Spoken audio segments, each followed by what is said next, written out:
Hello. Hey, what's up? What's up? It's sunny in London for once, or unusually, so that's good. Uh, yes, just Yeah, hanging out. How are you? good. Yeah, I'm in Amsterdam and it's very sunny here as well, Oh, apparently. cool. Pretty Do you live in Amsterdam? no, I'm just passing through. I'm actually on tour right now. Oh, Um yeah. and I had a couple days off and this was kind of between two shows and so we didn't even have a show here, but there's a there's a shrine I like to go to. Um do you know the Lady of All Nations by any chance? She's like a apparition of the Virgin Mary who appeared during World War II in Okay. Amsterdam. And yeah, I don't know. I went to her shrine yesterday. Um, but yeah, thanks for being down to have a conversation. All right. My position has long been, I will speak to everybody. I think we should read everyone. We should try to understand things that we, particularly things that we don't like, and all that. That's been my position for the longest time. So I'm very happy to speak to you. And I mean, I don't even know what it is we would necessarily like disagree on, if you see what I mean. So I'm not like speaking to you thinking, oh, I hate this thing and I angry about this. But maybe you are. I don't know.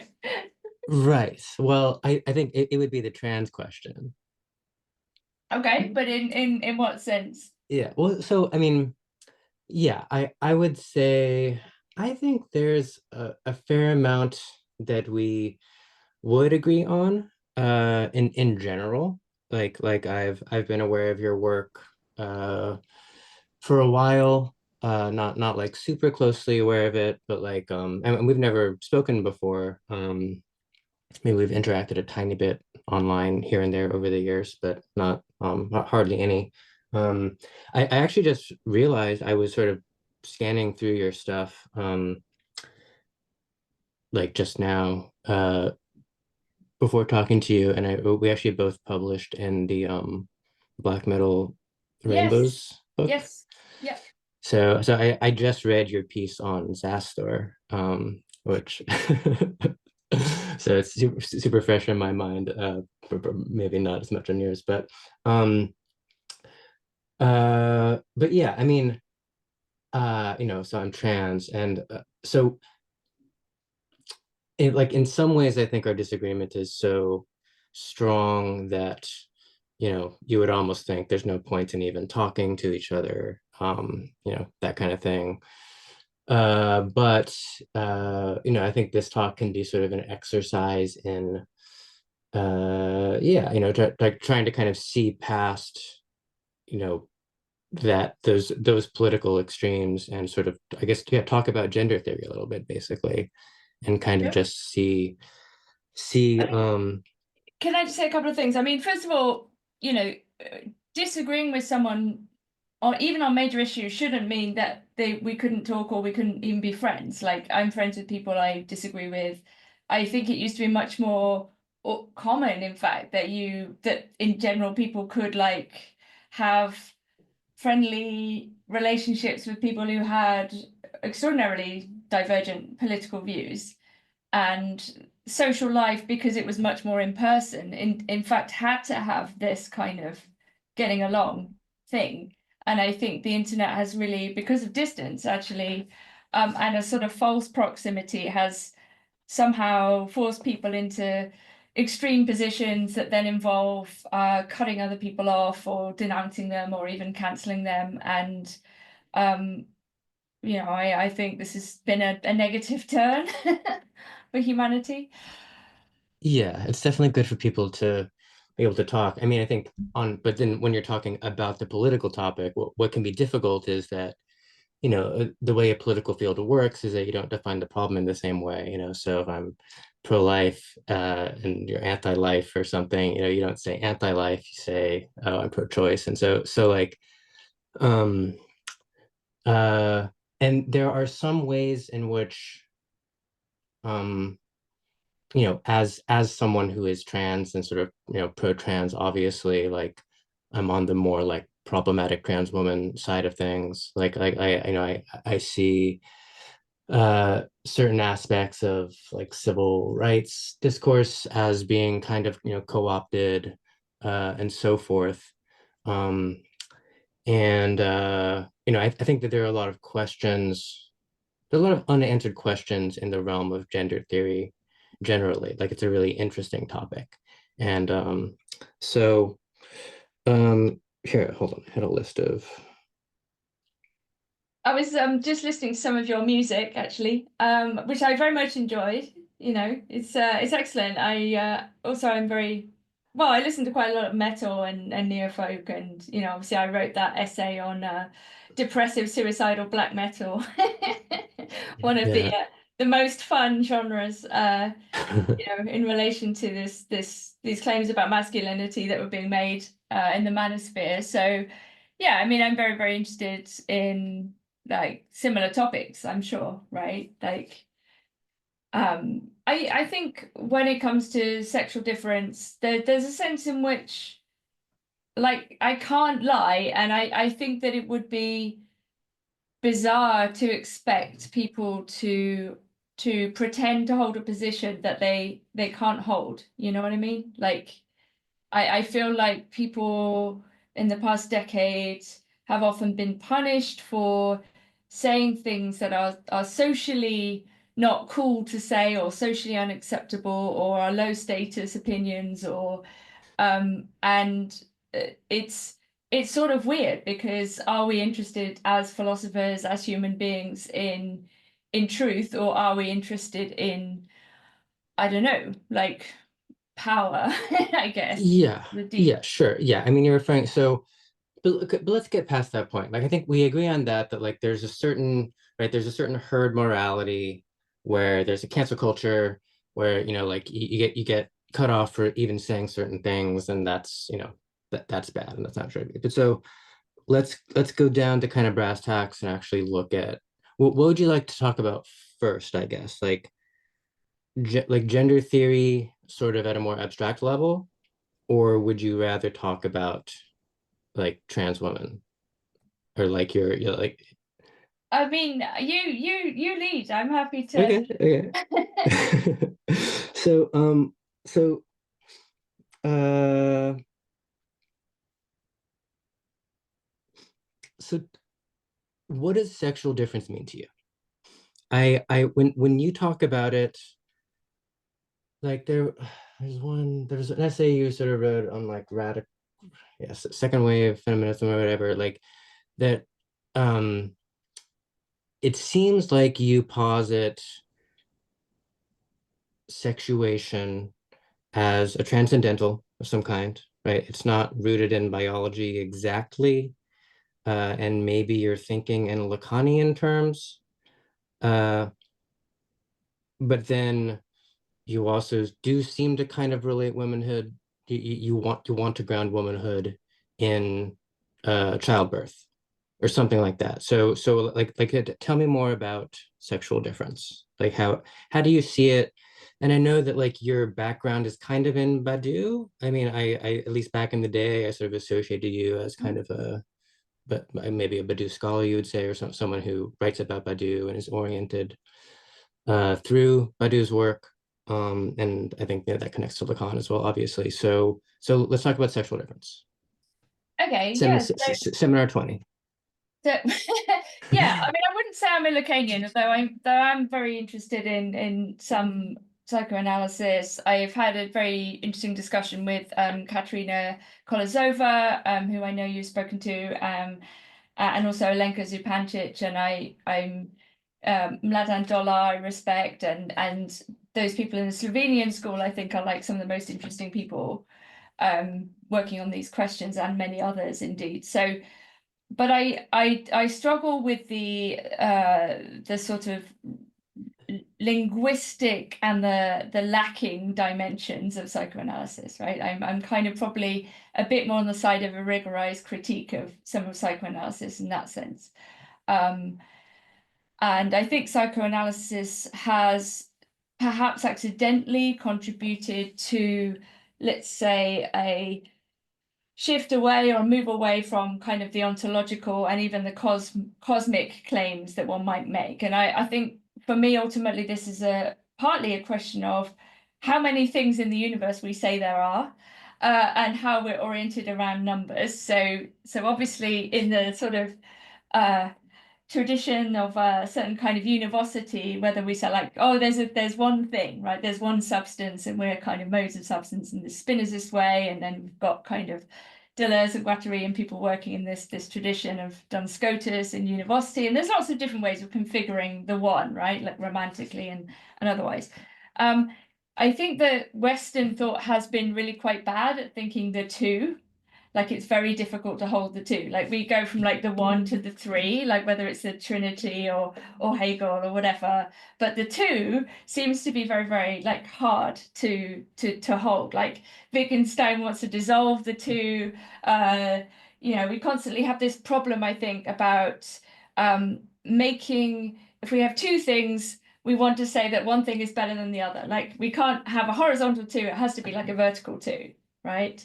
And so you get like de Beauvoir's discussion of the second sex, that women are always compared to men. It's always like the comparison is always like this. It's always a kind of hierarchy. And I suppose just historically, women come into history at a certain point, right? Like politically and various forms of like suffrage and emancipation. And I love Simone de Beauvoir's line about freedom is the freedom to be unhappy, you know what I mean? And for the first time, women can choose to be unhappy. And I absolutely love this. I think this is wonderful. This is indeed what freedom must look like. And it's the freedom to in a way not accept the structure, to not go along with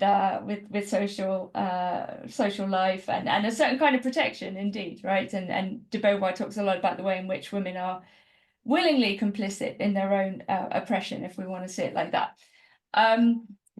So I think there is a kind of historical question here. It's also biographical, like coming of age in the 90s. I mean, I think we're probably similar ages. I think you're younger than me, obviously, but I think you maybe you're born in the 80s, early 80s or something. Yeah. So I'm born in the late 70s, and the 90s had this kind of moment where it was like to girls, hey, you can kind of do anything that boys can do. Like, don't feel that you can't just because you're a girl, right? Like that was the kind of line. And there seemed to be a kind of androgyny, which is one of the things that I wanted to talk to you about, that was a kind of positive indifference. Like it didn't matter, right? That whether you were born male or born female, but you definitely were born male or born female. But that didn't have to like tell you how to live out those things, right? It was a very kind of existentialist moment in this way.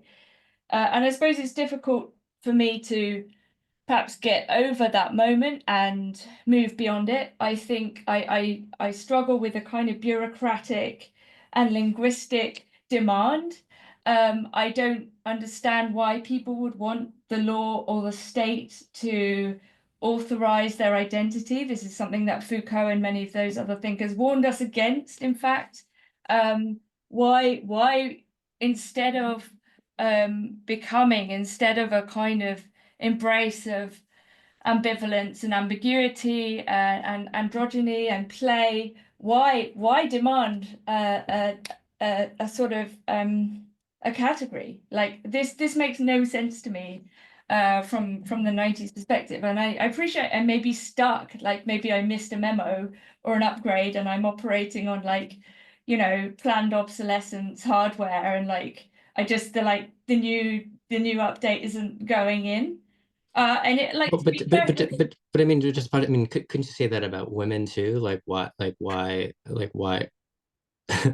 why ask for suffrage? Why ask to be allowed to own property? Why not be ineffable and just like, Sure. I mean, I mean, I'm not saying I'm kind of I don't know, it's not without discussion, that whole thing. But I mean, the point is we live in the aftermath of that, Okay, right? There is, so you're taking, okay, I mean, I want to ask about what your positive theory is, but since we're bracketing and talking about the critique of um your adversary, like are you, if you're including suffrage for women with recognition for trans women among things that one shouldn't fight for, then you're coming from like a fully reactionary, like anti-civil rights altogether kind of approach? well, I mean, it's I mean, more, I'm just asking. yeah. I I mean, mean, I know plenty of people who have that view, so it's not. I mean, I would say something like I'm less interested in this. I'm reflecting on it and including it in our discussion as a backstory for a historical moment in which we emerged, right? So that we kind of accepted that women's emancipation and formal equality, let's say, was something that had already happened, and we were living in the aftermath of it, right? For better or worse, right? In a way, I think it's a kind of neutral historical fact, at least to start with, if you see what I mean. I think all kinds of things have contributed, as I've written in lots of places, to a kind of making proximity of the sexes. This is something that Ivan Illich talks about too. The fact that we are more like siblings, that since the Industrial Revolution, that there are sort of the abolition of separate spheres. All of those questions of sexual difference have been kind of more or less eliminated in the pursuit of what Illich calls economic sex, which is the sort of single type of human, and we've all sort of been moved towards this idea of the single type of human at the expense of difference and play and so on. I mean, one of the things perhaps that's funny. I just got a call from my trans healthcare provider. oh, do you need to? No, no, I'll call them back. But so okay, well, hold on.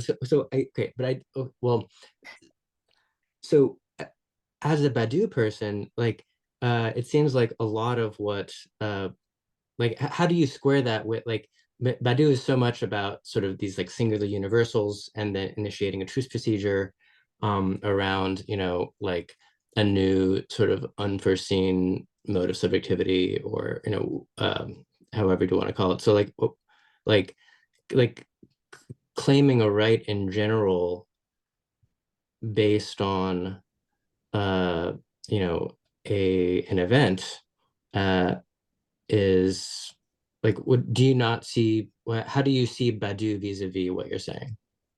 Well, I mean, I haven't worked on Badiou for a long time. I mean, this is some work I was doing as a Yeah, master. I guess I should ask that too. Like, do you Yeah. still, are you kind of over like the Yeah. Enlightenment, sort of like? Um, yeah, I mean, I translated, co-translated, I should say, the work on Badiou's work on Beckett a long time ago, which I still very much appreciate as a kind of way of thinking about literature, and Beckett in particular. I like what Badiou says about love. I think, I think the mathematization of ontology, the work on numbers, I think is really interesting, still, but I'm less convinced by Badiou at the political level, I would say, than I may have been. And I think that's partly because of, well, becoming a Christian, and also it's just, I suppose, seeing the limitations of a theory of novelty. Like I think that there is not so much there. I'm kind of more interested in what already exists, in a So certain so sense. so it would be like you would still apply something like Badiou's ideas to like, like life in general, kind of like having like an amorous encounter, and then like, uh pursuing the love affair with the person or something like that, or your creative vitality and things like that, but you no longer think that collective political praxis is a legitimate modality of the truth procedure. Not that it's not a legitimate modality. I mean, Badiou's system is perfectly kind of coherent on its own terms. I mean, my PhD focused on theories of political groups, right? I looked at late Sartre, Althusser, and Badiou, and tried to think about the way in which the collective political subject was articulated in these different thinkers. So I mean, I'm very interested in how we think of collectives, whether we're talking about groups or classes or masses or whatever, and that would also go to a kind of psychoanalytic question like R.D. Laing, and the question of encounter groups. And I'm very interested in how people behave also when they are taken out of particular structures. Like, what does it mean to be in a group rather than like as like a nuclear family or somebody's friend, or where there are kind of distinct roles and perhaps better and worse ways we can perform those roles, right? Okay. Okay. So then back to the sexual difference question. Like, Yeah. how do you, or do you like? I mean, maybe you want to reserve the right to not have a positive theory exactly, but like, how do you ground sexual difference? Because I don't think that you're just grounding it in biology, and you refer to Lacan. Um, is it something like sort of Lacan's graph of sexuation, or like how, like what? Yeah, just how do you ground sexual difference? Yeah, I mean, I think it's it's hard to put it in a way that doesn't sound extra theoretical, but I think there is a biological component, but I also think there's a kind of chance component. I think that human beings are are sexuated, and that sex is immutable, and that in a way our great challenge is to live as that sex, whatever that means, right? And if we leave aside all of the political questions around representation, bureaucracy, law, and perhaps the children question as well, because it's too, I don't know, too upsetting. I think that something that seems to have been lost is this idea of play, this idea of ambiguity, and the acceptance of a certain kind of performance, and that this has become literalized and reified. And I mean, one question I definitely do have for you is on what basis, like what is being emulated, right? When you say, well, you said you're trans, but maybe you might say, I don't know, please correct me, that you're a trans woman.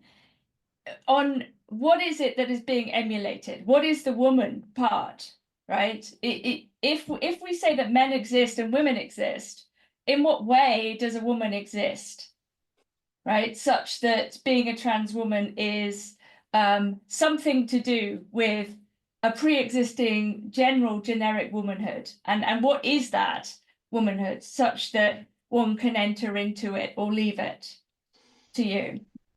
Okay, so it sounds like you're withholding a direct reply to the question, and you're turning it back onto me, which I'm happy.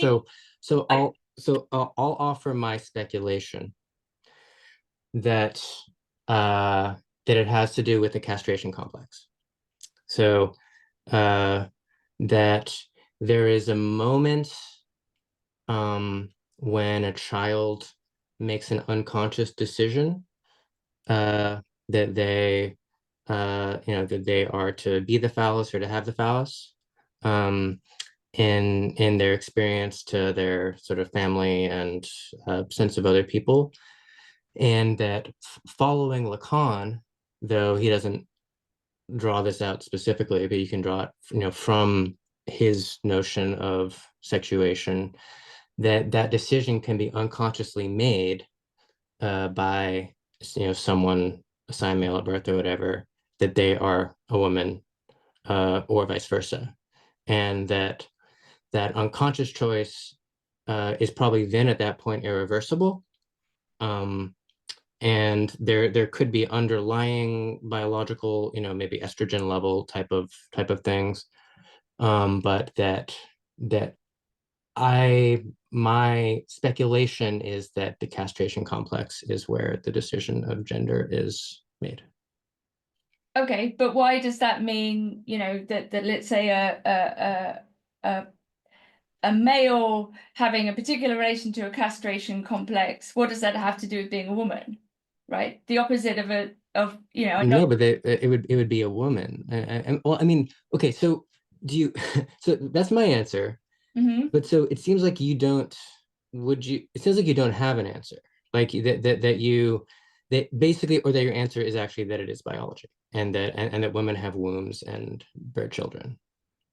Well, I mean, not all of Which them do. which I which mean, which I mean most like that's I'm sure what that's what like J.K. Rowling thinks, but I would think that your view would be a little more sophisticated. But like is that basically what you're I think saying? it's partly biological. I think it's partly cosmic. I think that men and women live out reality very differently, right? Like I think we're not as similar as we might think, and certainly not in the way that modernity imagines that So you're we talking are. like yin and yang basically. I think that there is a kind of dualism that is inherent in humanity that is ineradicable, and that any attempt to sort of reduce one to the other, or to pretend that certain categories are floating, will, I mean, we can do it, but I think it will lead to sort of serious problems. I'm interested in holding open the question of difference, right? It doesn't have to be completely filled in, right? I clearly, to say that sexual difference is biological is a very low status thought, right? It's something that in the theory world gets you frowned upon and also cancelled and, you know, Okay, hated. okay, hold on. But you're not allowed to use that argument here because I'm not canceling you. No, no, no, sure. I'm actually inviting you to talk to me. But No, so but you're so but saying so that the but so biological do you want to argument say do is you sort of.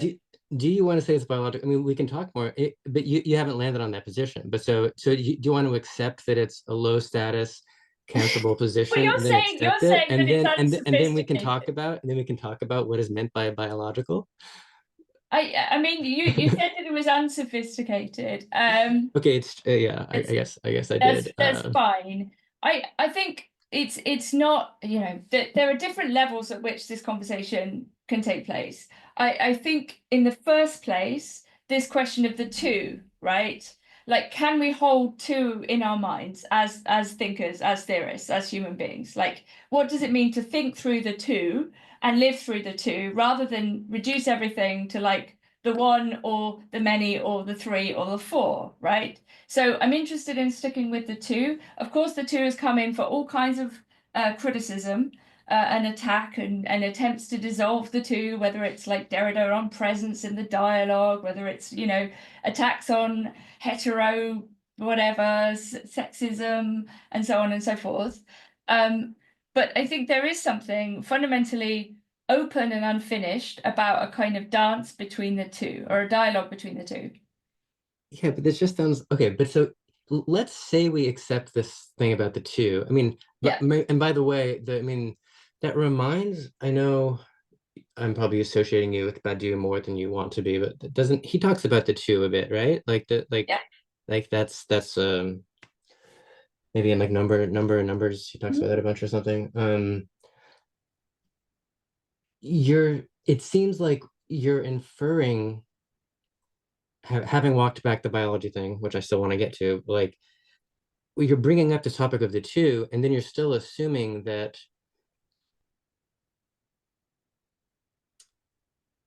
the existence of trans women necessarily like dissolves this idea of the two, because like it could be that there are men and women, and Mhm. that trans women are people who are women, and that's like I guess what I'm saying is that I hear from people who have your view that like um they'll make a critique that like oh like the trans phenomenon is just like people want to be able to decide that they are whatever they want to be in this kind of like totally unhinged way. But any trans person I think would say that that they haven't made it, like it's not a conscious choice that they're making, it's that they actually are women in terms of their gender. Okay. Well, what does it mean to you to be a woman? Well, hold on, but I mean we can change the subject, but like how does your idea of how does your invocation of the two rule out trans women being women. Well, I mean, I just don't really see how you're getting from point A to point B in the first place. sure, but I mean, if the two, we'd have to say, well, what are the two then? Okay, I mean, we could say male and female, right? Right. So that's But, one way of saying this is the content of the but, two, right? It doesn't tell you anything about how those but, things are lived but, out. It doesn't say there can't be like feminine men or masculine women or millions of different iterations, right? but it doesn't rule out it doesn't rule out some of the women in question being trans, is what I'm saying. Like, Well, okay, like in other words, like you invoked cosmic gender briefly, which I assume you're talking about sort of, well, actually, here, what do you mean by cosmic gender? Or like, uh, that in a sense, like one way of seeing this is that that sexual difference for human beings is so profound that it is basically, well, you could say it's also God-given. I mean, this is very much what the Bible says, like God creates man and woman. But that this way of seeing the universe from two sides is constitutive of thought itself, right? That it's something that comes before any manifestation, any claim, any dialogue, anything like this, right? That there is this kind of ineradicable and immutable difference at the heart of our species. okay, so Otherwise, we wouldn't be here apart from anything else, right? That this dance of the two is our entire history, like it's our collective history also. the point I'm making is that, like, and so I mean I'm a Christian as well. Like I Mhm. mean we can talk about religion specifically more too. But like uh I'm Christian. I'm very interested in esotericism and other forms of religion and this kind of thing. And it seems to me like there really is a kind of cosmic polarity between masculine and feminine. Uh and that's something that I sort of experience in various ways at like a mystical level. But I don't there are plenty of religious traditions, and I just think if you think about it logically, that just because there is gender polarity uh doesn't mean that that maps on to what sex organs you're born with, like that, like it doesn't actually, like someone who is, it like you're making a leap that doesn't need to be made. Well, okay. Well, where is sex located? Is it a feeling? I mean, is it, as you say, a relation to castration? I mean, why that? Why is it that? I mean, it's I'm a believer in psychoanalysis, and uh that's where Freud says gender comes from. Well, but So psychoanalysis doesn't eliminate the reality of sex. You know, Freud certainly doesn't think that sex is a matter of decision or feeling. right, so there's, I guess it seems like with being the phallus and having the phallus, that Mhm. there's some kind of like, and again, this is kind of,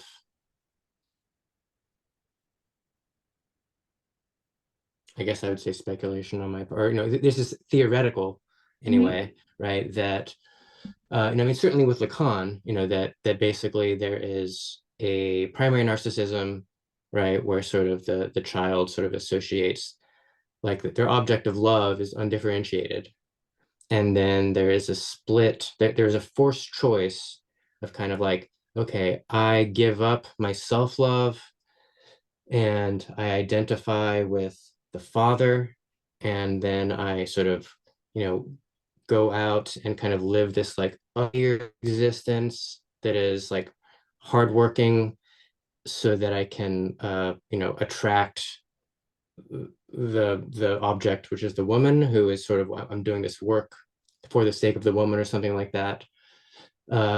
And versus being the woman, who is, um, sort of remains sort of focused on the self in terms of the narcissism, and then they're sort of seeking to like attract a husband or something like that. So that a very kind of loose, right? But so Lacan calls being the phallus and having phallus, Mhm. and that at some sort of like innate, unconscious, subject level, that's a very crass oversimplification of it, maybe over specification, I guess, of it, a justification of it, I guess. But something like that happens as a result of mixed contingencies that involve, some biology, some family dynamics, some random encounters, uh, and that. But then once it happens, just like your sexual orientation, you can't go back and change it. Well, okay, but if we say that's the most important thing in subject formation, right? So this encounter, this decision, this sets the path for everyone and anyone. Okay, that this seems to be more of a question of orientation in which something like sexual identity and sexuality is sort of merged, maybe, or like has some deep relation to one another, right? Because having I would imagine sexual orientation maybe coming at a later stage, more like the right, but I mean, like so general stage or something like that. Freud in the three essays will talk about passivity and activity, and he kind of gives them a like these are we could call them femininity and masculinity, and everybody has like both in some ways, right? Like nobody is like a pure cliche of passivity, nobody is a pure cliche of activity.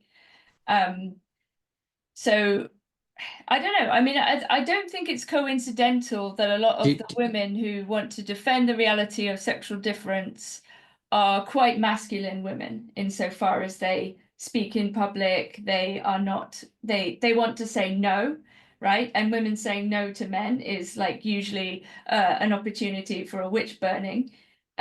These are women who are willing to be socially, um, unpopular and but maybe feel compelled to say these things, right, for whatever set of reasons. And you could say, well, this is because of their relation to the phallus or something, right? That they right, right. I mean, yeah, I guess one could say that they. I mean, the other is that how you would identify, by the way? Are you referring to yourself? well, no, I mean, but partly, I mean, I think insofar as like my well, for whatever, my inability, my refusal, my like suicidal, frankly, um, unwillingness to go along with this ideology is, I mean, of course, it says something about me. Maybe that I'm disagreeable, maybe that I'm more interested in the truth than I am in being socially liked or whatever. But I think I'm just commenting on the fact that there are similarities, and from your perspective, you could say, well, this is because of their relation to the phallus, right? These are phallic women, right? These are women who are um, willing to be unliked, let's say, disliked. So wait, I want to respond to that, but do you think that my theory is plausible at all? Well, we're going with it, right? So we're going with your castration, sexuation thing, right? So that one's relation to castration sets the path, and you're saying that it's fixed, you know. So Okay. I mean, Okay. obviously, I would say, Right. right, Right. that So you're saying, so you're basically, see, okay, so I mean another way of putting, I think, what you're saying, like, would be that, like, are you're probably fairly familiar with Wilhelm Reich, right? yeah, yes, yes, the So basic. so so you know his book, The Murder of Christ. Mhm. So uh I tend to speculate, theorize once again that a lot of turfs, I don't know if you identify as a turf. I think you're kind of a textbook turf, probably. I think you're openly a turf, I guess. But sorry if that's a slur. I No, don't no, no. Please, know. please speak But freely. like I think of like J.K. Rowling, for example, Mhm. as someone who it seems like, and I'm not saying this about you necessarily, I don't know really your story, but like with her, she clearly suffered a great deal of gender dysphoria, and it was very anguishing for her. And uh, it seems like she was on the precipice of wanting to transition, and then made the choice not to. I mean, she's overt and open about this, and like her main character in her book is a boy, and her pen name is a man, and so all this sort of stuff, right? Like, so you can interpret her in terms of Wilhelm Reich's ideas in The Murder of Christ, which are basically that, or one idea in that book is that when someone makes a concession to society and uh, uh, doesn't allow themselves to sort of manifest part of their true nature, that then they will hate and want to kill anybody who they see doing that, right? That interiorized shame I is not, it's not just directed towards them, it's directed in all directions. So I imagine that, like, if we're going with this theory, that then there could be phallic women who perhaps were born a little bit too early to ride on the trans tipping point, and made a kind of self-effacing gender identification designation, and then they have a bone to pick with people who didn't have to do I'm not sure I could disagree with you more, but I'm going to do so in hopefully an affable way. Um, that. I would strongly dispute the idea that J.K. Rowling wants to hurt anybody. I think it's more psychoanalytically consistent to say, if we agree on something, it may be that, okay, our character formation, our sense of ourselves, also the way we adjust ourselves to our own bodies, which after all we don't choose, is going to be complicated. It's complicated for everybody. Puberty is painful, life is tragic, there's a lot of acceptance. I really do not think, however, that masculine women or phallic women want to be men. I think I have no access to what it is like to be a man. I have no idea, right? I would never pretend or claim to know what it is like to be a man. And I've written a lot about masculinity. I've interviewed many men. I've written a book about men. I Yeah, I but I would never yeah, but say that I have any clue about what it is like to be a man other than what men have told me, other than what I see, right? But I have no inside knowledge, as it were.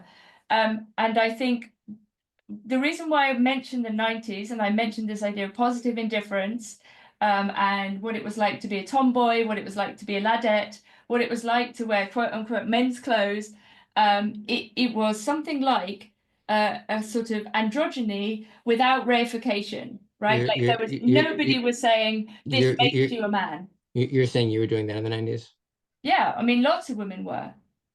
People were wearing more or less kind of, yeah, in different clothes. Like nobody was sort of, I don't know how to put it. It wasn't really so much of a focus. There wasn't this bureaucratic thing about if you wear this, if you look like this, then you must be that, right? That's bureaucratic. That's like top-down horror to Yeah, me. but so like, there's the other side again. Like, I'm a bit younger than you. I mean, I was born in 85. Mm. Like, I was kind of on the tail end of that.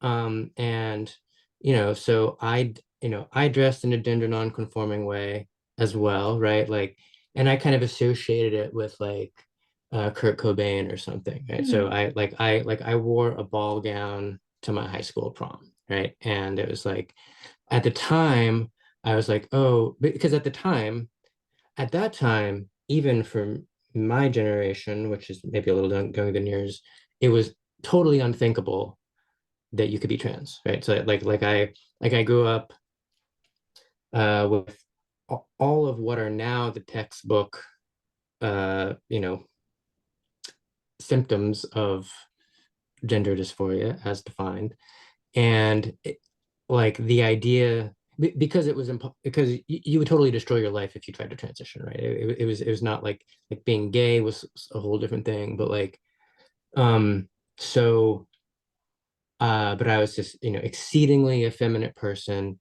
like if I walked up to a cashier, they would more likely address me as female than male. Like, so and then they would kind of be, oh, I'm sorry. I mean, sir, like I had this thing and I was experiencing it as, uh, you know, a problem. I was judgmental towards myself about it. And, but then I would kind of, yeah, it was like, well, I'm countercultural. And so, the kind of thing you're saying, right? That like it's Mhm. just like Kurt Cobain, I'm wearing a dress because like, screw conventions or whatever. But then uh, you know, actual trans people started sort of being in public life a little more, really among people a couple of years younger than me. Like I kind of just missed it, where like I was in my mid 20s when there were like people like Sophie or like Juliana Huxtable, like these kind of trans people were sort of in culture.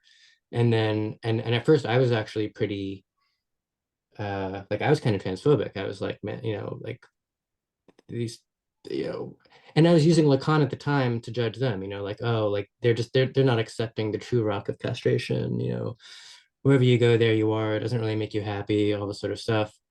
And I almost transitioned right around that time, but then I kind of talked myself out of it. And then it was like 5 years later where there, so many people were transitioning. It's like, okay, like it's even though it feels kind of too late, like I'm still going to do this. And like it's been extremely rewarding for me. Like I'm so much happier now. I transitioned 5 years ago, 6 years ago maybe.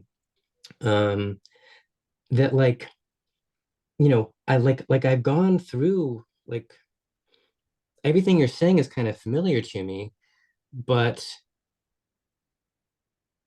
I ended up transitioning and it's worked out great. And it's like, what harm am I doing?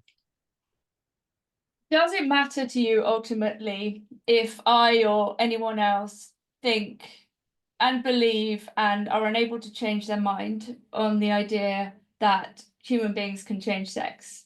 Does it matter to you? Okay, do you want to go back to specifying what you mean when you're saying that? Because we tried to talk about whether it's biology or whether it's, Lacan or what, and it kind of got cloudy. So I would need to know what you mean when you're saying that, but you seem not to want to tell me. Okay, well, all right, let's go with this as a speculative thought, right? Let's say that human beings, for whatever reason, uh Why speculative? Because if well you have such no, a I if you in have the such a sense strong of if you have such a strong opinion, you must know what you're saying. yeah, of course I do, but I mean speculative in the sense of a dialogue. Like let's run Okay. with this for a while, right? If you're willing. Okay. So, position, right? Human, I would rather you take ownership of a position, but if you well, want to as for retreat sure, from I mean, my you can invitation, then we can speculate about a position. okay, I mean, if you want to say this is my position, right? But at the same time, I'm having a dialogue with you. I'm open to challenge, right? I'm not Okay. saying, I mean, I personally do find it difficult not to think that there are two sexes and that human beings can't change sex, right? And that doesn't mean there can't be feminine men or masculine women or whatever. I think that something like embodiment is not chosen by us. It is something like a gift and a curse. It's something like we all have to adapt ourselves to. Do you believe in reincarnation, by the way? No. Okay. um, but we are a curious combination of like mind, body, and spirit, or something like this, right? Like we don't choose our bodies, right? We are kind of they're given to us, they're in this often difficult to handle way, right? So yeah, okay, yeah. I already knew that that was your view in general, but I'm saying break it down for me. So what is sex? What is gender? And what is choose? Because the choice I've pointed to is an unconscious choice, right? Like a choice that you make when you're 5 is, unconsciously, it's not the same as Okay, choosing Coke over Pepsi, right. Even if you say this is the most fundamental thing about somebody is their relation to castration. Why does it mean, for example, that this requires hormones and surgery? Why cannot people express themselves in any which way, like in the most beautiful way? And we live in a liberal individualist society. Like at any point in history, this would have been a lot harder to do. Why is there this kind of seemingly actually um, medical industrial big pharma solution that involves drugs and surgery potentially to what is ultimately a spiritual question, which is ultimately a kind of existential and even theological question about what it means to have a body. I just never understand why this is the solution. It doesn't seem to me to be operating on the right level. Like, how does this relate to but the why is feeling that one but why has? is that for you to say when lots of trans people, trans women and trans men and non-binary people, we should, by the way, uh I'm not, I actually, I mean, I believe non-binary is real as well. And so I'm speaking for myself as a trans woman, but I'm not of, when I say I'm a slightly problematic trans woman, I'm not true scum. I don't think that there's, so, but that was an aside. Like when so many people report taking satisfaction in hormones working for them, like who are you to tell them not to do that?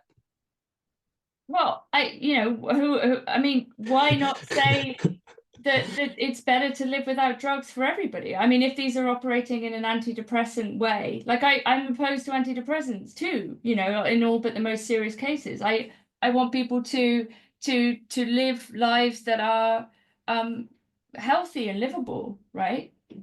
And this generally doesn't involve drugs of any kind, including like illegal substances or whatever. Like it's better for people not to be dependent on these things for all kinds of reasons. You know, if you tell me what it is to be a woman, right? If you say, okay, I need to take hormones because estrogen is something that women have. I need to have breasts because breasts are something that women have, even though many women don't necessarily. Um, is this what it means to be a woman to you? Or is it some spiritual, is it a foundational different thing? It's like you're saying it's both the relation to castration and it's social transition and medical transition. I mean, clearly the contingent moment of the trans tipping point arose in uh like in conjunction with the availability of synthetic hormones, right? Right. Like it wasn't possible before, and then it became possible. People started first experimenting with it in a kind of, off the grid, wild cyberpunk Mhm. kind of way.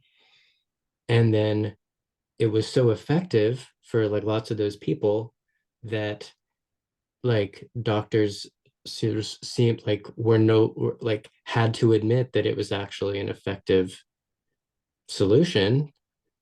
And then it kind of became legitimized. But solution, what's the problem that's being solved?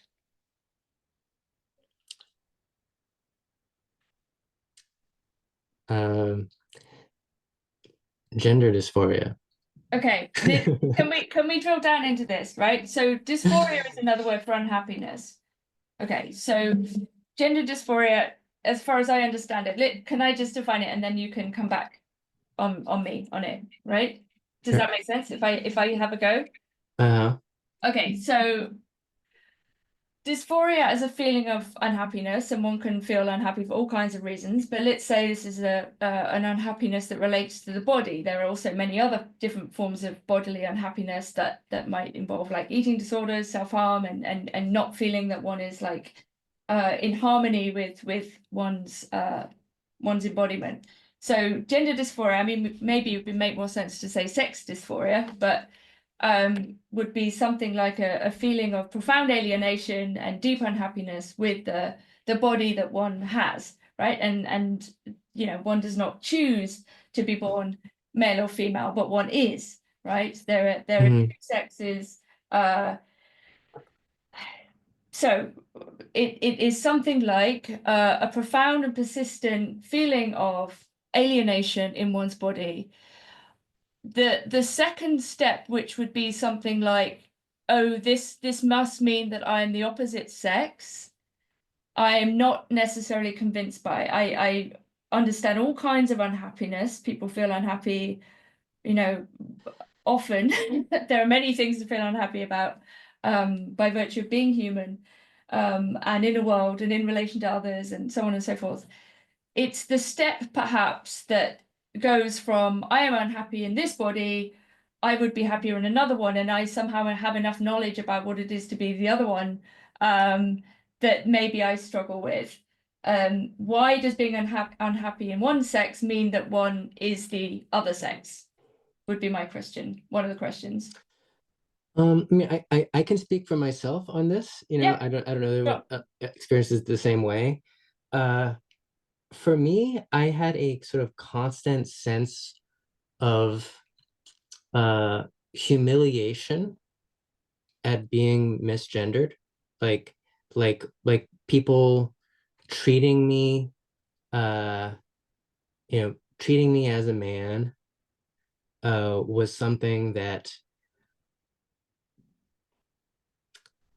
Why? What's wrong with being a man? well, you're jumping too quickly. So I'm describing an experience Hmm. that I pretty much had in a lifelong way. Um, and which actually, getting back to the Zaster thing, I mean that actually turned me towards black metal in a lot of ways. Um, and uh, it's funny because Zastor was actually the uh, the black metal artist that I listened to most before kind of developing my own version of black metal. Like, so I kind of Mm-hmm. switched into this like opposite, like sort of life affirming transcendental black metal. And like and Zastor was like the lowest nadir of nihilism that I sort of passed through before going into this kind of a Excellent. delusion. So but uh at a certain point for me, I had made I mean, I was in Lacanian analysis and everything, and like I had made the turf choice, that trans people are wrong, that again, like like that, oh, you transition and then maybe you tell yourself that you're happier because you put so much work into it, and but you're actually lying to yourself, and wherever you go there you are, and like you're actually not any happier, or whatever. Like that was my opinion, uh which I was just kind of projecting onto strangers that I didn't know. And then I met more and more trans people, a lot of them younger than me, and heard about them doing hormones, and just kind of like, started talking about the experience of what it was like. And it was like, well, actually, you know, these people are they seem to be very happy with the result of transitioning. And so, some of them have very normal lives, some of them pass and integrate. Some of them are, more kind of wild lives or whatever. Not all of them are happy. I mean, like, there's plenty of trans people who are unwell. There are plenty of cis people, they're unwell as well. But that um, that basically that experience of humiliation would sort of go away if I sort of claim my womanhood and socially transition. And to some degree, I haven't had any surgeries, but like, yeah, hormones. And like it's worked. And like I know other trans people and it's worked for them too. Like what do you say to that? Oh, I mean that's great. I mean everybody has to find a way to make Like life like yeah, livable. I know, but like you're asking what the basis is, and it's like I would say the basis is kind of just the effectiveness of it. It's like you don't need a secondary reason on top of the reason. And again, my theory is that it goes back to the castration complex, but that's that's just a particular theory. Mhm.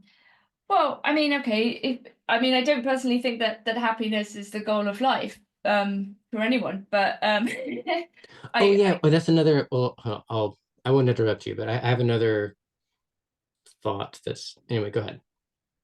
well, look, it's let me be clear, and it's also nothing to do with how likable someone is or whether someone's a good person, or you know what I mean? Like, I think you're a great musician.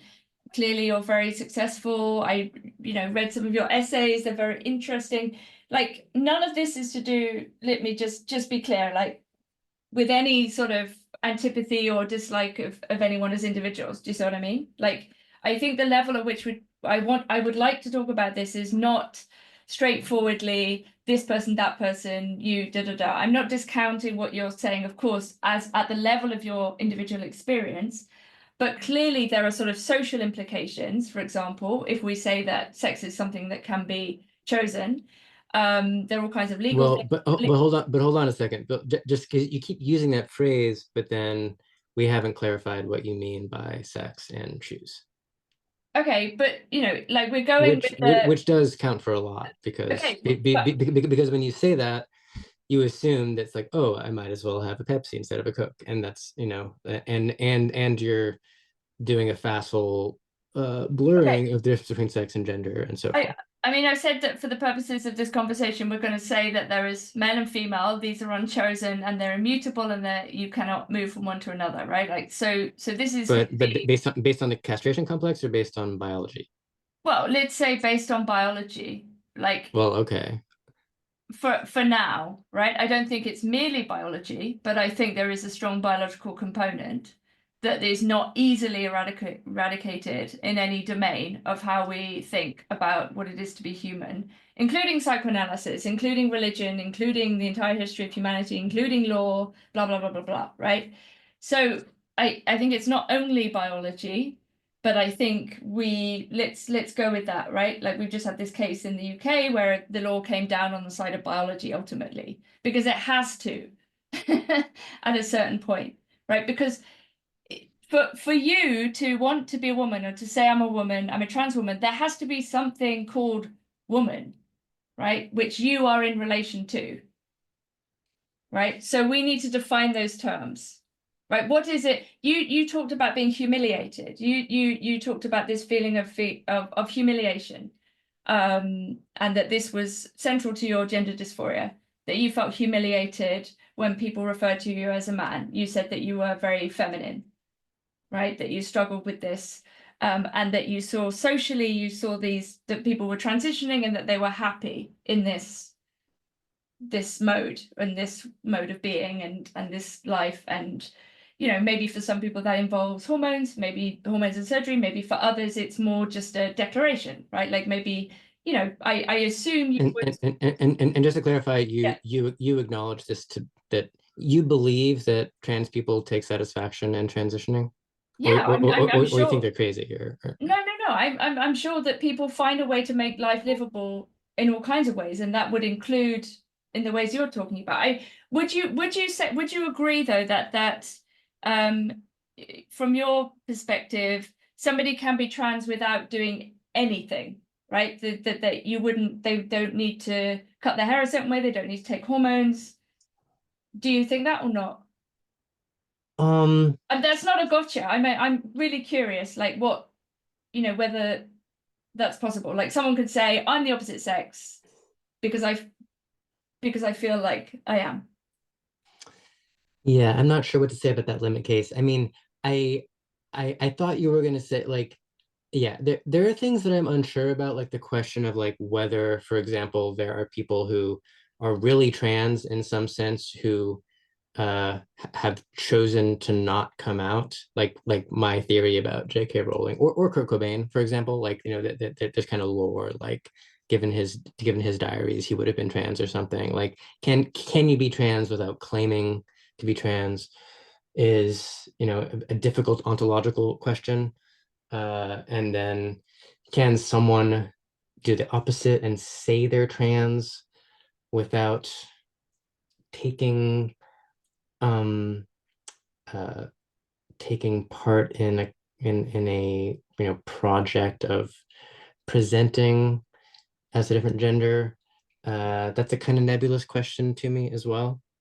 Um, but I mean, so it sounds like you're wanting, I mean, maybe we can, there's a whole other topic which I know you have particular thoughts on, uh, which is uh, feminism and like, so what it is to be a woman. And so like, and I think you know a lot more about the tradition of radical feminism than me, though I know a decent amount about it. But so, like, obviously, the question of what exactly is a woman is something that is contested among feminists, especially when you get into the outer reaches of um, critical theory and cyber adjacent critical theory, and is a woman uh, is a woman like just that which is marginalized, or that which is exploited without being compensated, or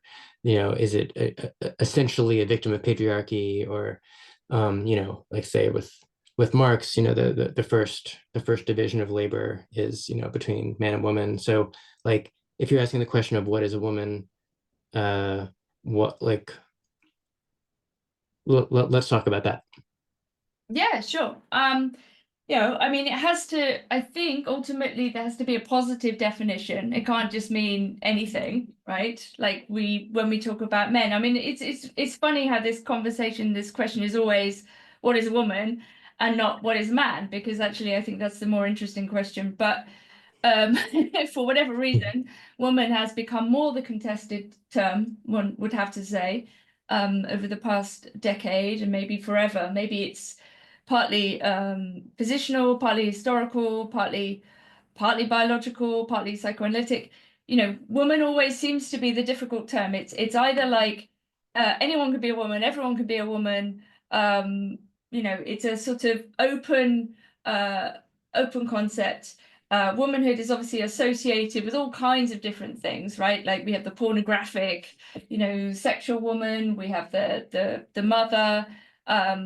It's um, I think we're deluged by images of womanhood, right? So we think we know what it is. Maybe that would go for women too, right? Like, what does it mean to become a woman in de Beauvoir's sense? She's not saying therefore that anybody can, but she's saying that it's a process of socialization, and that actually a lot of women fail the test. Um, and that's fine too. That's good. If we want to say, in some kind of blunt way, that we could talk about gametes, we could talk about chromosomes, we could talk about potentials, we could talk about, reproduction, we could talk about it in that way. I don't think this is going to satisfy you as a starting point, maybe. Well, okay, but d- do you, I mean, okay, let's go into a subtle distinction here between biology, in terms of gametes and so forth, as understood by the current scientific understanding of biology, and reproduction as like a social function.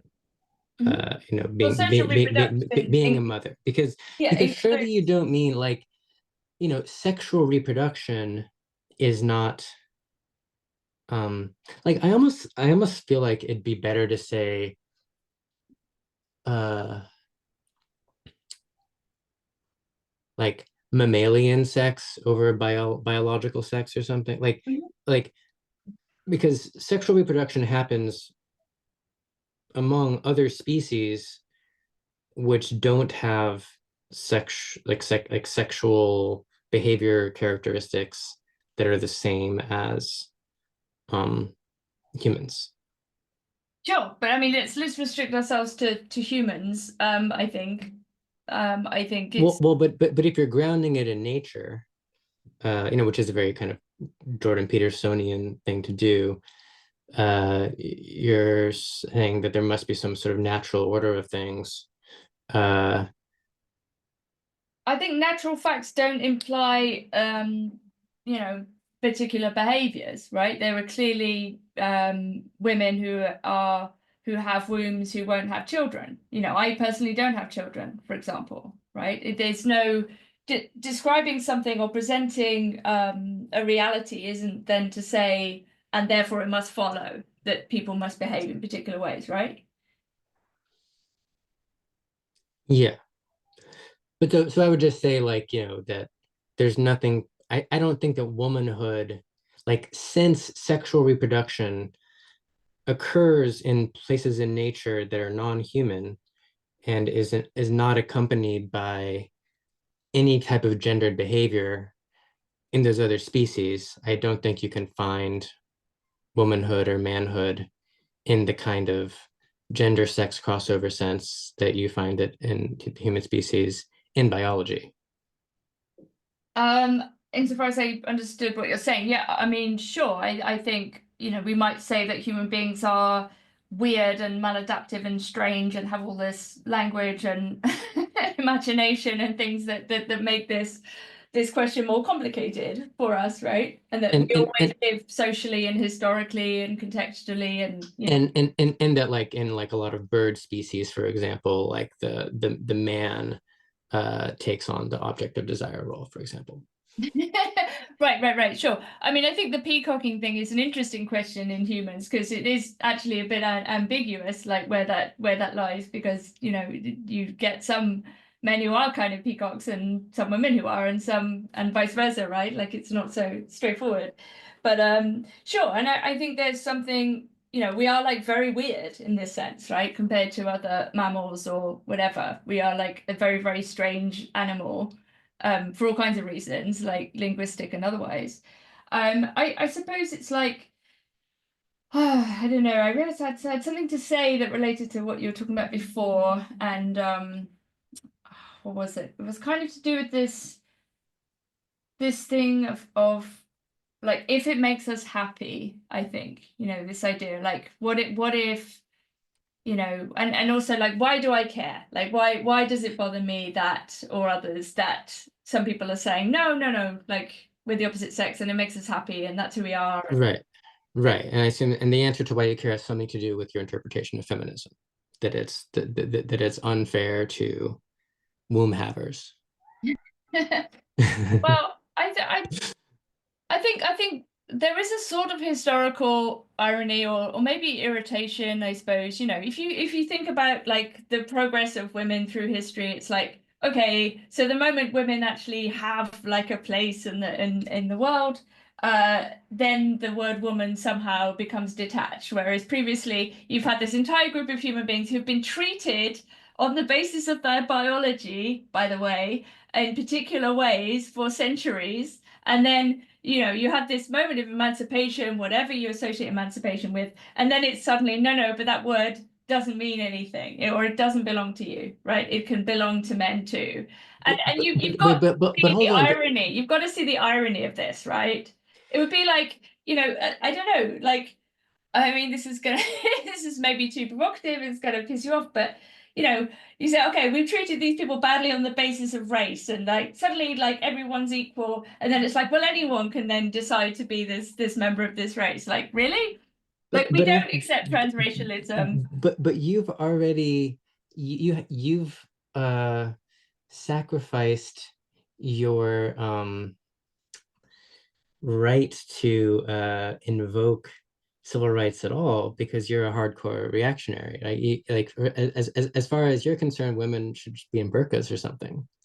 I have never said that, and that isn't Yeah. what I think at all. I'm a So great so so believer in. so so so so you do think then that claiming rights makes that it was a positive step forward for cis women reproducing childbearing women to get the right to own property and to vote, but you don't think that rights should be extended to trans women.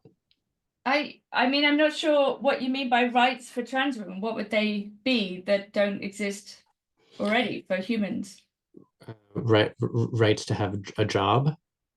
Well, sure, but you know, why is that specific to being a trans woman? because employers discriminate against people based on their gender identity? I mean, am I? I mean, that's such a stupid question. No, no, it's Sorry. I don't mean to call you stupid, no, but no, like, no, it's fine. But I mean, like, do you believe in the Enlightenment or emancipation or not? Because my sense of you is that you are, that you've kind of taken this sort of Christian pagan synthesis route into just kind of jettisoning modernity altogether. But no, we if you don't have a choice. Like we live in 2025, right? There's no sort of way of pretending we live in the 1500s. And I'm certainly not suggesting that women wear the burqa or we enter into some kind of I know repressive. I was saying that in jest, No, no, sure. in a But way, though I think that I, I think that modernity in many ways is the attempt to argue with nature. Certainly. I think, but nevertheless, it's 2025 and still every single human being that exists is was born of a woman and is the product of a sexual union, whether IVF or not, right? Like we don't yet have artificial wombs. We haven't actually moved beyond the need for biological reproduction. You know, that this is whatever cyber fantasies we might have, this is still true, right? Like we're all born in the same way. I mean, give it 2 years, but sure. Well, but this is the kind of promissory fantasy of a certain kind of transhumanism. Right. Well, okay, so that's a whole other. I mean, we should talk about transhumanism too, Okay. for sure. But so, I just like it seemed like you did seem surprised at this thought that like that part of what trans women want as a sort of collective political subject is non-discrimination rights. So like that you can be like openly trans and people can't fire you, because of that, right? Like that's a big thing, in civil rights politics generally, that sort of other social groups have Right. passed through. Okay. And If I you mean, want, I know then this gets into the whole DEI, like this, but like that would be a reason that trans women want legal representation. okay, but if we want to stick with the language of rights, I think it's clear that at the very least there is a clash of rights. Okay, if you have women saying we would like single sex things, we want sports that are specific to our biology, and historically we didn't have these things, and now we have them. And then you have trans women saying, well, we're women too, these things all belong to us as well, right? At the very least, there's a clash of rights, wouldn't you agree? Which is why we've seen all these legal cases. Well, but so what do you think about the employment thing? Do you mind Well, I answering don't think directly? anybody should be discriminated against. I mean, I would prefer like the best person for the job. I mean, I'm kind of anti-work in general, but like, I mean, I think, but the thing is, it's like what on what basis are we talking about discrimination, right? Like women have lost their jobs for saying that they don't think that human beings can change sex, right? That doesn't seem fair either, right? Um, it, do you think there is a clash of rights? In general, there is a, in general, I mean, the political field is one where like, different sort of subjectivated forces are at odds with one another. Yes. And so, I mean, yes, I mean, So we have to negotiate. that's why I kind of started out saying, it's like, I can't say, you know, yeah, I'm, I'm pro-life, and then you say, well, yeah, and I'm anti-life, and now we're going to have this conversation. So. I mean, yes, the political field is incomplete and Yeah. inconsistent, and so And nobody gets everything they want, right? Like in a way, politics is trying to make things the least bad for the greatest number or something like that. Like it doesn't make anybody happy. It's a sort of permanent, as you say, like open-ended negotiation. Um, so, but so is it at least conceivable to you that there really are people on the margins of gender who are trans, and that in the kind of I don't know, March of the Enlightenment, that in addition to other sort of minoritarian groups, that this is a group that has, attained uh, a kind of subjectivity and an ability to sort of ask for or demand rights, and that just like that being uh, messy for other groups to kind of claim their rights. That it's like there's always something. It's like, oh yeah, well, how what's going to happen to the cotton farms? There's always a loss somewhere, but like, is it conceivable to you that that's real? It I seems think pretty real.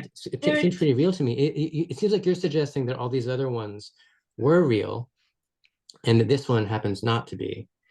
Although I'm not totally sure because maybe you're kind of anti-Enlightenment altogether, but like, I think there's a difference though between saying if you want to say trans as a kind of third category, right? Like, and we might then say like, well, there are third spaces, people shouldn't be discriminated against on the basis of a trans identity.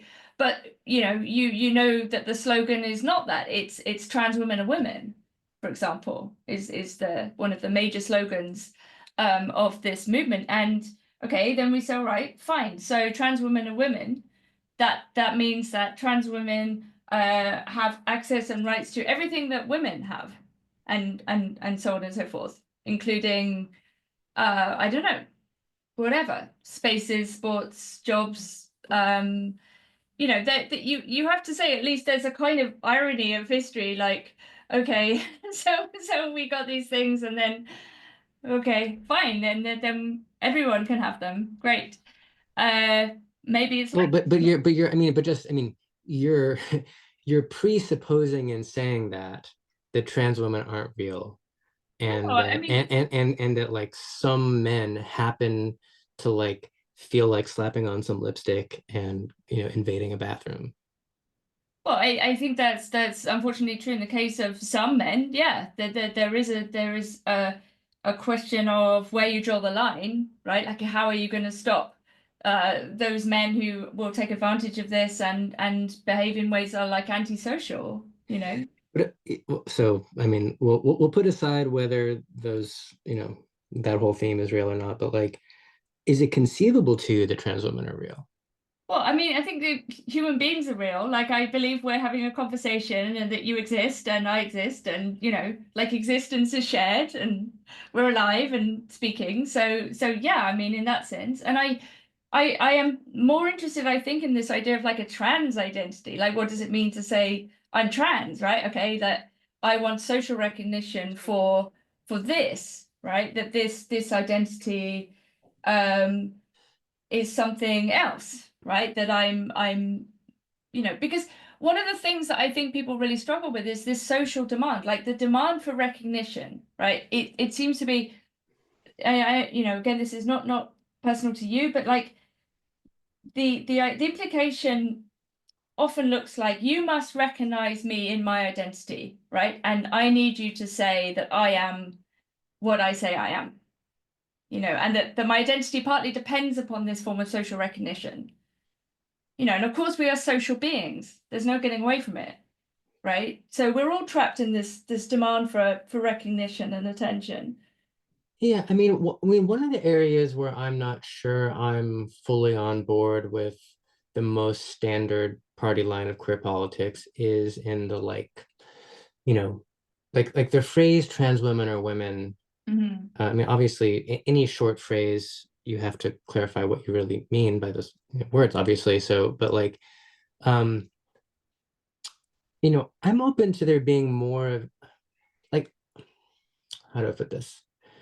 I'm very okay with my transness. Like there definitely are, you know, there's especially in an earlier generation, there are more trans women who are very obsessed with um needing to be mistaken for cis women or something like that, where it's like, oh, like if I succeed at passing, phew, what a relief. And like if someone realizes I'm trans, like, oh my God, this is a disaster, right? Um and like I could make more of an effort to resemble a cis woman than I do. And but I kind of, I like the thing that I've arrived at. And Yeah. like, and I do see I mean, I think there's something sacred about a kind of androgyny. Yeah. Uh, um, like I almost imagine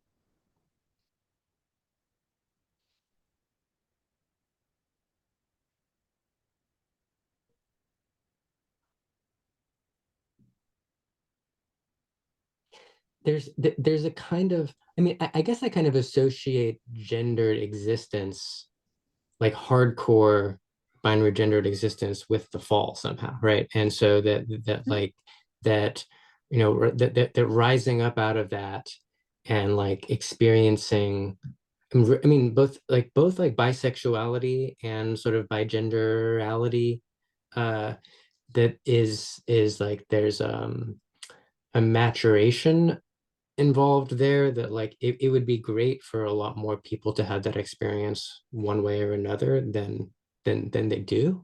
Um, and so I mean in some ways that qualifies, like, yeah, if we had a world, if we had like a current Western world that had more of a kind of third gender Mm. consciousness, would I be okay with that? Like it would kind of depend on a lot of different questions, but like I mean, right now the option is either, it's kind of all or nothing. Like there is no kind of third gender consciousness. Um, but But you could be part of that, I mean, the androgyne is like from an occult point of view, like an alchemical point of view, like an extremely powerful person, right? The androgyne is like the one who can uh use other people's desires, because the androgyne is like I don't know, properly magical in that sense, right? Like that men and women are attracted to the androgyne because they see both, or they see one side or the other, and it's in one person, right? Like it's a very powerful position. And I think that the 90s thing was heading more in that direction. And in my mind, something shifted and it became locked down into stereotypes and bureaucracy. And there is another way which is much more magical and much more like playful, much more exciting. And do you know what I mean? Like I hate bureaucracy so much that I don't want it like involved in any of this stuff, and I hate that we have to be bureaucratic beings. um yeah, but I wonder about this strict, binary. It's like, okay, so I'm a feminine man, therefore, I must be the opposite sex. And I'm not saying all feminine men think like this. Clearly they don't. But it's like, why? Like, why not stay in the interstices, Why not but play? but but I mean, doesn't it? I mean, like for me, it's easy to kind of go from that to then thinking, well, yeah, maybe there should be more non-binary representation. Like, there should be more rights for non-binary people.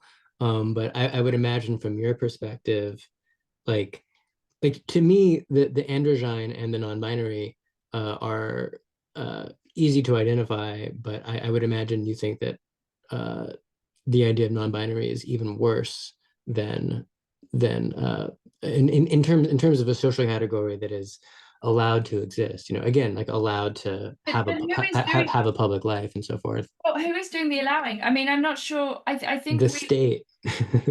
Okay, so who is the state? I mean, what is the state then that has any role in people's feeling about themselves, I mean, why are we demanding the state recognize us? I don't want anything to do with the state. Well, okay, okay, so go get your burqa. I mean, like, But why is Islamic theocracy the only alternative to like a okay, okay, liberal okay. So so rights-based so state? That these are not the only two options, I have to say. um but I yeah, I hope. do. I mean, I do. So yeah, I mean, I think.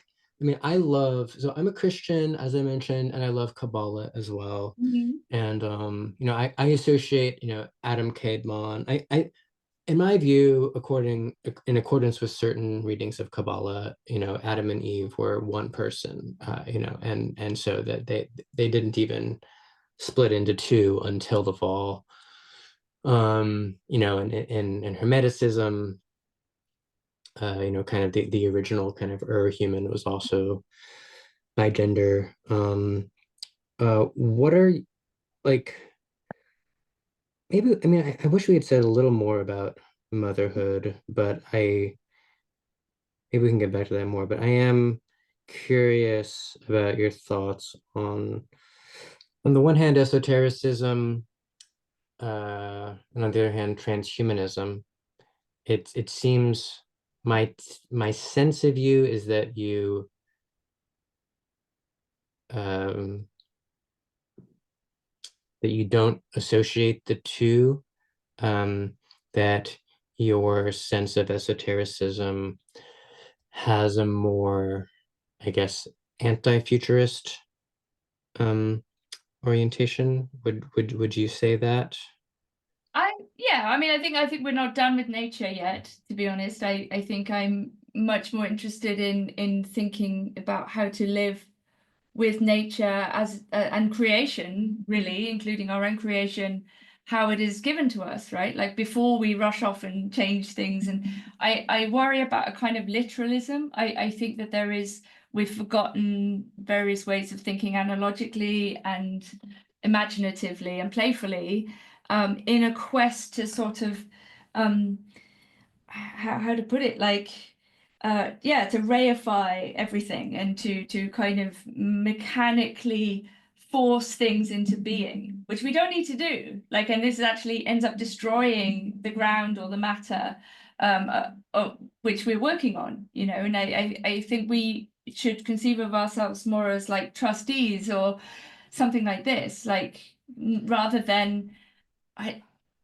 I don't know, rather than manipulators or machinists or something like this. So yeah, I'm very, very suspicious of what I regard as like a literalist attempt to force categories into reality, and to manipulate matter in ways that are utilitarian or fantastical in a bad way. I think we need to keep those things at the level of imagination and science fiction, and play with them, not brute force them. And what is your I mean, I don't know how esoteric you want to keep your interest in esotericism, but like what like do you, like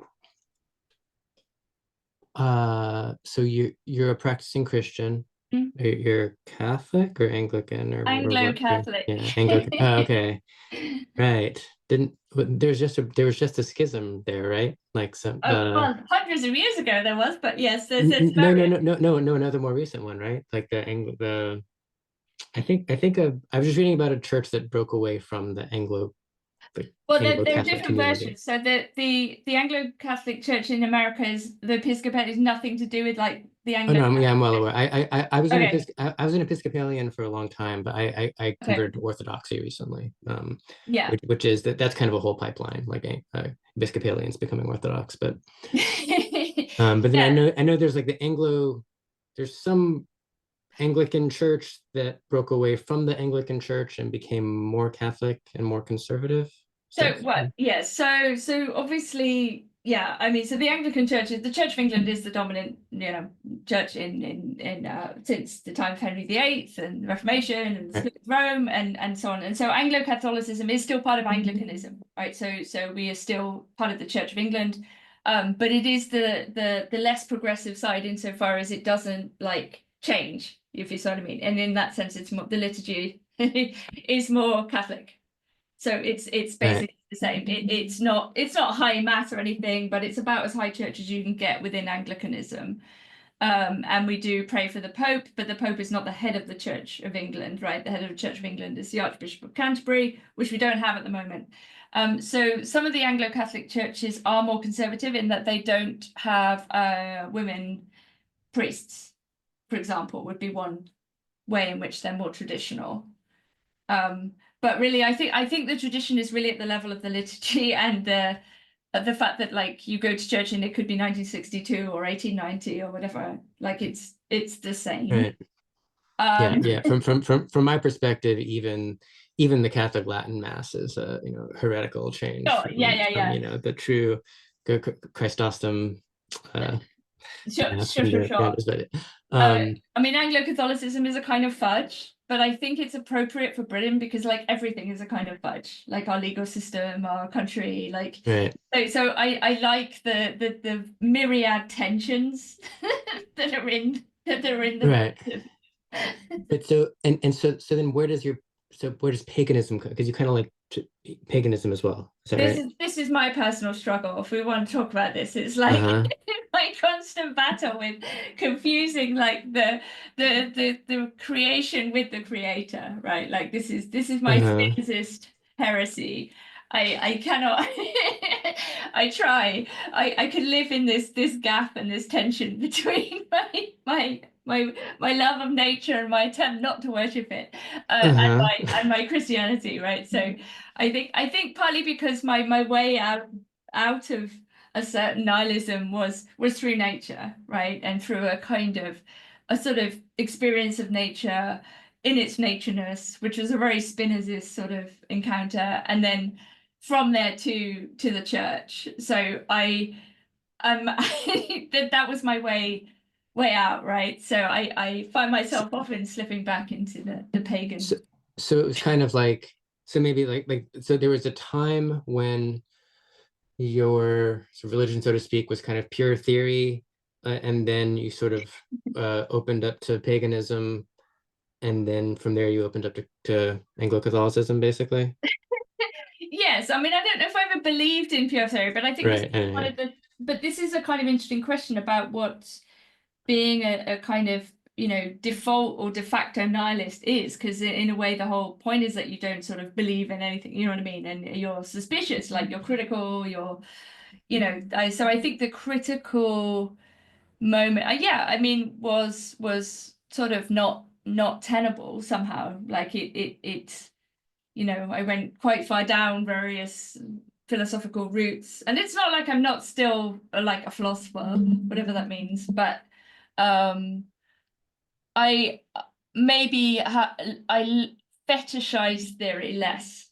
Let's put it that way. Right. No, I know just what you mean. I mean, like I've always been kind of split. I think as living as a musician who is, Mm. very, I mean, I have a philosophy degree, and so I'm I have always been very immersed in philosophy and theory, but uh, like, and I remember yeah, 10 years ago, 15 years ago, it was like people in theory were so dismissive of esotericism and religion, Mhm. just like, oh, how could you possibly take Hermeticism seriously or something like that. And now that's kind of changed, where I think Mm. people are a fair amount more open, but I think people still don't really see the degree to which theologians are dealing with the exact same problems that, you know, um, I agree. I think for the longest time there was a sort of default mid-19th century German critique of religion that everyone just accepted. Like, oh yeah, and we're so far beyond that, you know what I mean? Like, of course, like, yeah, Marxist critique is correct, even though people are not really understanding that critique either. They're just sort of basic, and because society became much more like, de facto atheistic and secular, and so being a liberal subject was almost, well, precisely to be non-religious, right? Like it was like we come after religion and we're sort of superior. It didn't mean that people were necessarily hardcore rationalists or new atheists, right? They didn't even need to be. It was kind of like a nothing position.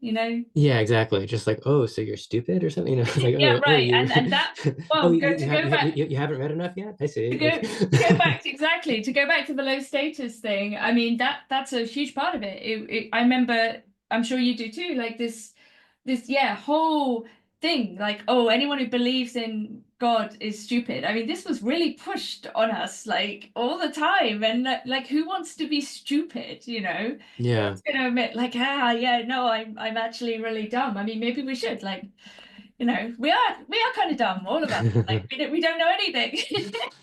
It's right. Yeah. Yeah, but then it's just kind of like, well, if you read Derrida and you translate his ideas into, regular words, you'll actually find a theology there, and yeah. like Mm. people have a hard time, uh, and then it's like, well, but what is the difference between that theology and other Mhm. kinds of theologies? And like, there's different kind of classifications of approaches to God that um, people don't distinguish between because they don't recognize them all as different approaches to God. That's kind of the way that I think of it. But so then, like, I guess then with so where do you uh you talk about technology as if that factors into things that it would be us forcing it, but so like what um what's your stance on like more of a Landian accelerationism approach where uh you know that's a very sort of esotericism leaning view, but the thesis would be that uh, the acceleration of technological development is not something that we we're not causing it. It Mhm. sort of subsumes our agency, and if anything, we would be forcing. It would be us putting on the brakes. Sure, sure, sure. I mean, I'm familiar enough with that position. I mean, I'm not a Landian, although I do think that he's very important, and like we need to deal with the, some of the claims that are being made. And I commissioned Land to write for Compact when I was there, and he wrote some very interesting things about the canon and the King James Bible and things that maybe people were not expecting. But in any case, so on the accelerationism thing. Sure, in a sense, as we are tool-using beings, right? Like this is also a constitutive part of our nature, and in a way, it is our nature to sort of try to solve the problem of nature, right? Like this is the kind of being we happen to be. Um, I'm perfectly prepared to admit that I'm wrong, and that I'm like King Canute in the like trying to hold back the waves, or something like that, and that there's no hope in this position other than I think that uh, whatever is happening and whether it goes beyond the human and intelligence that outstrips us and we're just like meat bearers of like this force that will ultimately like just churn us up in the grinder and like we're just a stage on the way to like whatever. I do think there is a need for the poetic idiot, like various of us standing there going like, hang on a minute, you know what I mean? Like, have we really thought this through? Like, and I'm perfectly prepared to admit that this is like a sort of irrelevant and perhaps tragic position in a sense, insofar as like we will not be able to stop or do anything, right? But I think it's just to occupy a position that says, like, have you thought this through? Like, what's going on here? Can we not just sit still for a bit and appreciate what there is? And maybe we have enough already, and maybe there is a role for a certain kind of contemplation and acceptance that doesn't involve trying to fix everything, you know. It's Trying very to fix complicated. everything. It's very complicated, right? Like, so I'm not going to say, oh, we need to stop using all tools immediately and throw away your forks. You know, like, this is not viable, but it's interesting when Ivan Illich tries to say like, oh, but there are convivial tools. There are things that contribute to a collective life, and there are things that take us away from them. And maybe we want to think about which virtues and which modes of living together we want to encourage. Do you see what I mean? Like we can ask those questions, it seems to me. Yeah. Yeah, I think that the um, like ultimately the question about gender and transness and so forth, I think uh, you know, has to kind of be seen as a tributary of like deeper questions about kind of technology and Mm. what is technology, what is what is our choice, like uh what is God's will, Mm. because like a perspective of, well, if it's God's will for humanity to be dissolved and replaced by a higher, more conscious and integrated and powerful being, through the sort of feedback loop between capitalism and science and technology and industry, then traditional gender roles aren't going to matter very much. and None of it will matter very and much. yeah, and like I don't know, uh I mean, I've studied land like a lot, a lot, and I think about him a lot, and I'm more interested in his kind of pre-Dark Enlightenment kind of work. But I tend to see that trajectory as unstoppable and as like uh the kind of thing that it might be healthy to sit back and see as more of a good thing than your one's presuppositions might at first incline one towards.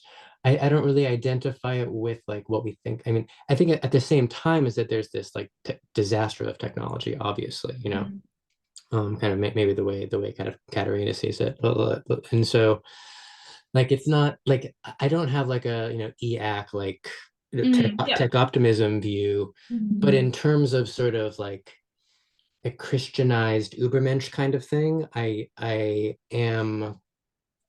lean in that direction, and I think that I do see that kind of um bolstering gender nonconformity. Uh, and so I guess I'm kind of putting words in your mouth, but I imagine that if you're more of like a ordinary nature pagan, that would ground a more reactionary view about gender. I love that you're constantly trying to get me to admit I'm a horrible reactionary. No, I'm not saying. I don't. I mean, you're. I mean, the term reactionary, I think, it's not a low status word anymore. No, It's a. I I think it's a. It's right in that middle area where it's hmm. like a sexy word. I think. It's like low, like it's a dangerous word, I guess. Let's reclaim reactionary. I mean, it is an interesting question because I think people use the term like incorrectly. Actually, also like it's more interesting than people think. Um, and like I say, I do think there's a role for people standing up and saying, "Hang on a minute." Like I think it's important actually. Um, so yeah, I mean, I think probably, and maybe this just comes down to something like an intuition. Like I feel that we all collectively need to spend more time like in contemplation and reflection and a kind of embrace and acceptance of the world as it is. Okay, of course, it's a world that we, who are human, have done all kinds of things too and continue to do all kinds of things too. And I think that line between what is human action, what is the consequence of human action, and what is nature is very complicated. And the question of what our nature is very complicated.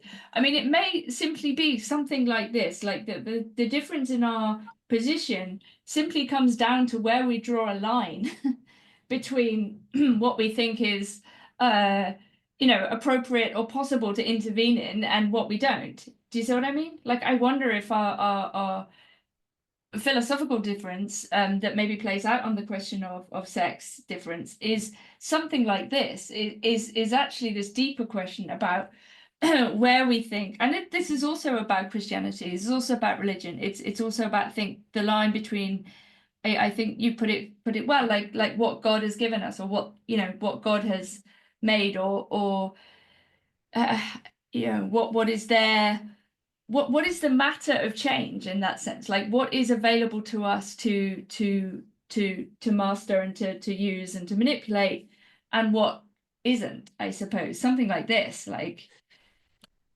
Yeah, I think to some, I have to stop pretty soon, by the way. I have to stop at yeah, of 5, course. but so like part of me, like see like um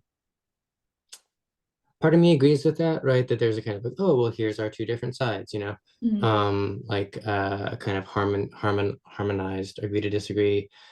On the other hand, like as uh it's not as simple as that, because your side of the argument is also used by people who want to scapegoat and exterminate a vulnerable minority. And so like, it's like your rhetoric goes along with this kind of history of kind of like fascist thirst, right? Where it's like, oh, we're gonna, there's gonna be this group and they're gonna be the bad guys, and we're going to rail against them, and then we'll have populism and we'll exploit the people, and we'll make them think that the bad guys are this little group, and then we'll get them to align with us and exterminating the group, and they'll be so glad. And meanwhile, we'll kind of have this social order, and like, Well, um, I mean, and again, so like that's the whole thing that our shared tradition of critical theory has spilt a lot of ink describing. And like people like in the Frankfurt School and in French post-structuralism spend time kind of analyzing this phenomenon.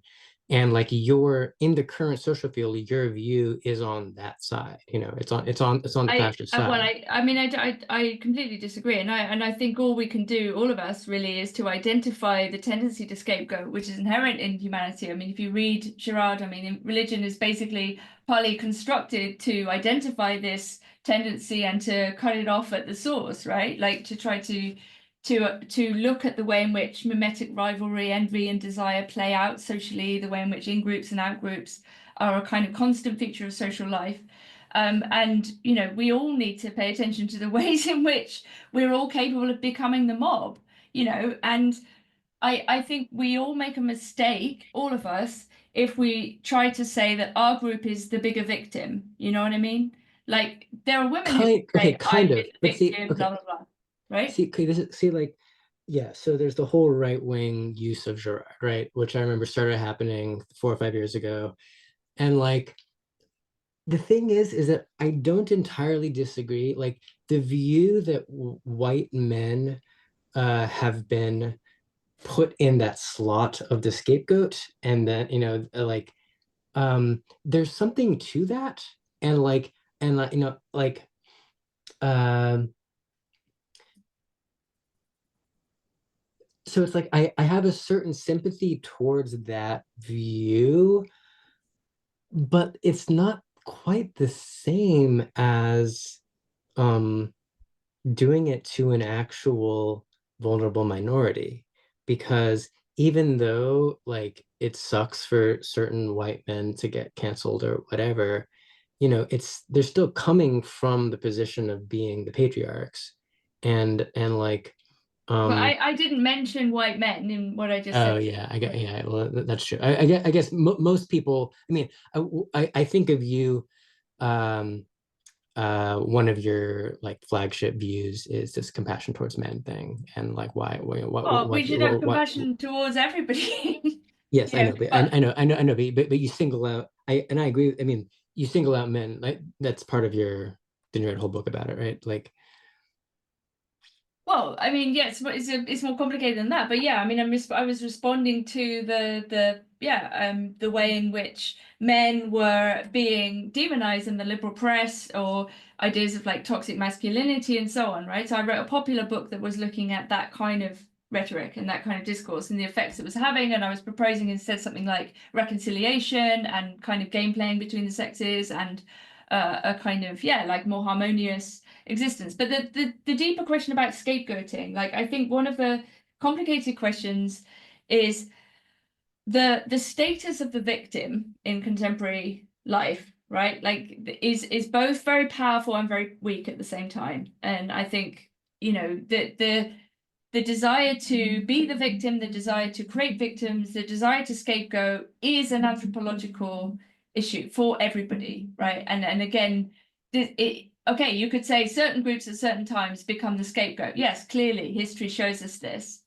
well, but wouldn't you say that desire can then be harnessed in an organized way, cynically, in order to manipulate people through a insincere populism? Like I doubt Trump really gives a fuck about trans women one Yeah, way or one way or the other, but I he don't know. but it was sort of knowingly choosing to create a scapegoat figure in order to rally support. Well, I think, this comes back down to the question of like consensus reality though, because if you have on the one hand people saying, but it's true that this is the situation, this is what reality looks like, and other people saying, okay, we're going to use this claim to uh, construct a victim group and we're going to punish them. I mean, the other side of this is also the way in which groups are constructed as sacred castes, And I think one of the problems about the religious form of DEI, we could say, is that it was constantly looking for sacred castes. And this is unlivable, actually. It's unlivable for human beings who are all flawed. We're all flawed. We're all contradictory. We're all broken. And the idea of creating like living saints because someone is a member of a group is actually as destructive, if not worse, than it is to say, okay, you're part of this group. We don't like this group because we're this group, Like it's a problem either way. Like it's a constant temptation. And I think it's only like the ordering of Christianity that gives us a clue as to the way out to stop doing this, to stop wanting to assume the position of Christ as the uber victim, to stop creating living saints, to stop basically recreating a bad religion, which is what like DEI is, just like a really bad religion, with all of the same kind of accoutrements of Christianity, just made, reified and made material on this plane. And this is a problem, and it's awful. Like, I would neither want you to be treated as a saint nor as a object of hatred. Do you see what I mean? Like both of these positions are wrong. Right. Both of these attitudes are wrong. And but for like, so let's say the turf position, for the turfs who are both men and women, to say we don't think that human beings can change sex and that there are two sexes and we don't want children especially to be transitioned. Um, this is not a hateful position, right? This is not a position that comes from a position of hatred. Do you see what I mean? Maybe. I mean, but there are lots of people who convey that sentiment with obvious hatred and who are sort of like thrilled to be scapegoating and have this like obvious bloodlust and like I mean you know what a lot of turfs on Twitter are like. um so I mean that doesn't, and again I mean maybe I mean it can be a both and, right? Like Yeah. of course there are people who have concerns about irresponsible stuff with children, right? But like that doesn't, just because that's also true doesn't mean that it's obvious that a huge amount of anti-trans sentiment is very hateful. Right. And at the same time, it's also true that many women in particular have lost jobs, been socially ostracized, been impoverished, and been sent death threats. True? I think if those people were saying, I mean, to whatever degree that's true, I don't think that. Definitely true. I'm telling but, you it's but true. but I mean, if you're saying that you want a trans person to be treated with the same rights and dignity as any other person, then great, But like, it's just it's complicated if you're then saying, oh, but what I mean by that is that you shouldn't have any rights at all, and you need to, But and nobody's saying that. But know. I think this is a kind of sleight of hand, right? It's like, qua human being. I mean, whether we want to stick with the rights discourse or not, but let's just say in the contemporary world, there are rights that accrue to citizens, there are rights that accrue to human beings by virtue of being alive, and so on and so forth, right? But, Yes, but if you're saying that you wanted to be okay for an openly trans person to live a normal life and be respected as who they are, then great, of and course, and like and that doesn't mean that's putting I mean I kind of know what you mean. There was this moment of kind of putting trans people on this pedestal, and it being like, right. oh, if you misgender, if you use the wrong word, you're done, like that's obviously the moment's over anyway. So and great, good riddance to that. But like there's a whole dark side to this, which I think a lot of people who are on the right refuse to acknowledge, which is the sacrificial victim thing, and the way that regimes really do this to people. So and the way that it can escalate and become, like super like murderous.